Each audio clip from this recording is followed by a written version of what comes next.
Nous passons au High Noon Showdown, 29 joueurs, 5 tours, à Oklahoma City, aux États-Unis. Donc le Showdown au niveau de la mission, c'est Recover the Relics, et nous voyons donc Harlequin contre Adeptas Sororitas. Du côté de la liste Harlequin, donc nous sommes en Light Side As. Dans un bataillon, nous avons donc un Shadowseer avec Mirror of Mind, Shard of Light, Mirror Architect. Ensuite, le Troop Master avec le fameux Foot in the Future. Je présume la Ségorache. Non, The Storied Sword, et non pas la Ségorache. Très bien. En troupes, nous allons voir 1, 2, 3, 4... 4 troupes uniquement. Très bien. Au niveau des épées, donc on a le Kiss Caress. Est-ce qu'on a l'Embrace? Non. Donc on est à la Kiss Caress ici à chaque fois. Très bien. On a 2 Neuro et 2 Pisto Fusion à chaque fois, dans chaque unité. En élite, nous avons le Degester avec le Favor Ségorache. Le Solitaire, donc tout nu. On a 3 unités de 5 Skyweaver avec les Airwire Cannon et les Zephyr Glaive. Enfin, en transport des dés, nous avons 4 Starweaver pour les copains en troupe. Du côté de l'Adeptas Sororitas, donc qui est commandé par le joueur Thierry Arcand en Bloody Rose Good Stuff. Donc en Ocelot, on retrouve une Repentia supérieure dans le détachement bataillon. En QG, nous avons une Canonesse. Alors, je regarde.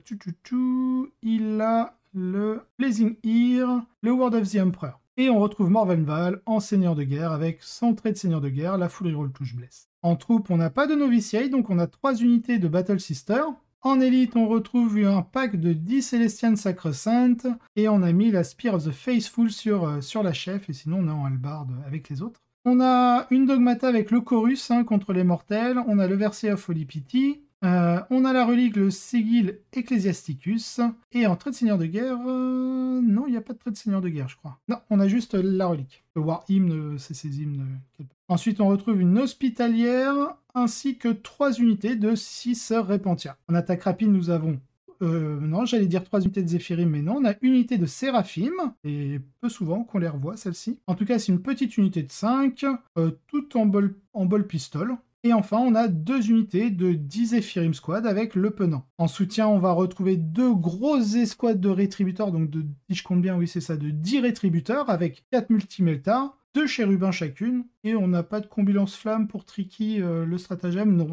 Donc voilà. Et enfin, en transport dédié, le petit Rhino. Ces 2 listes sont très fortes, mais il s'agit d'un jeu où la mission pour laquelle elles se sont retrouvées face à face domine totalement les considérations stratégiques. Récupérer les reliques est parfait pour les Harlequins ici, jouant de manière écrasante sur leur fort. Ils ont, généralement, des unités beaucoup plus rapides que les Sororitas, ce qui signifie qu'ils peuvent dicter les termes de l'engagement, à moins que l'autre camp ne puisse utiliser la pression primaire pour les forcer à faire des jeux sous-optimaux. Cela n'arrivera pas ici. Récupérer les reliques met les 2 camps sur un pied d'égalité au niveau du primaire. Et pour que les sœurs commencent à essayer de pousser les Harlequins hors de leurs objectifs personnels, il faudra soit plusieurs tours de marche, à travers la table en masse, soit envoyer les Zéphirim sans soutien. Ce qui est un excellent moyen de perdre des Zéphirim, surtout avec les Harlequins ayant accès aux réflexions capricieuses. La sélection d'unités spécifiques dans l'armée des Sisters ne correspond pas non plus à cette liste spécifique d'Harlequins. Les unités Repentia de taille moyenne ne vont pas infliger assez de dégâts aux Skyweaver, dont le Zealot est désactivé par leur lanceur de mirage.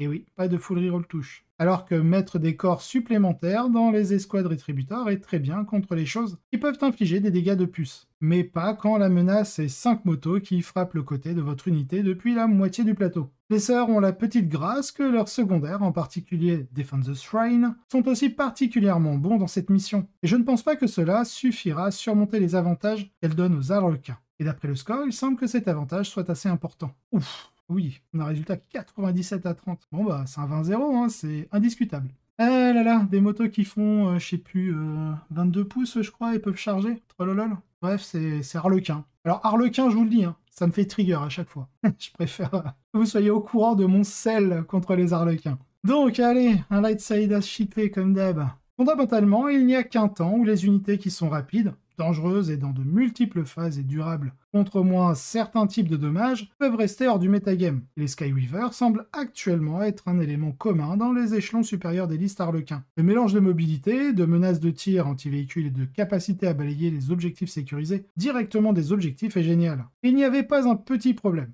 Je pense qu'il ferait encore mieux. Le problème est bien sûr qu'ils sont une sorte d'ordure dans les tyrannies de Léviathan, une présence durable dans le metagame. Mais au moins, même là, ils sont rapides, et cela tend à mettre un plancher élevé sur la façon dont une unité peut être inutile. Cela ne semble pas avoir été le cas lors de cet événement, et Jonathan a balayé l'opposition avec une série de scores très élevés. Le reste du best, donc nous avons 4 autres joueurs en X victoires, donc c'est 4 victoires, une défaite, parce que je crois qu'ils ont fait 5 rondes. Donc nous retrouvons en deuxième place Thomas Eddy avec ses orques en Goth Pressure, avec Kilrig, Dusquigog et Gaz. En troisième place, nous avons Billy Johnson en Adepta Sororita. Et là, on voit que c'est un Argent Shroud, un suaire d'argent et non pas un Bloody Rose. Donc suaire d'argent construit autour d'une seule grande unité de sœurs, puis de nombreuses petites unités avec des armes spéciales pour marauder et incinérer des choses. Très bien, ça sort de l'ordinaire. En quatrième place, donc, nous retrouvons Thierry Arkand avec ses Adepta Sororita du Shodan. Et enfin, en cinquième place, nous avons Noah Endershot avec sa Death Guard. Death Guard, on la voit de plus en plus dernièrement, c'est assez appréciable.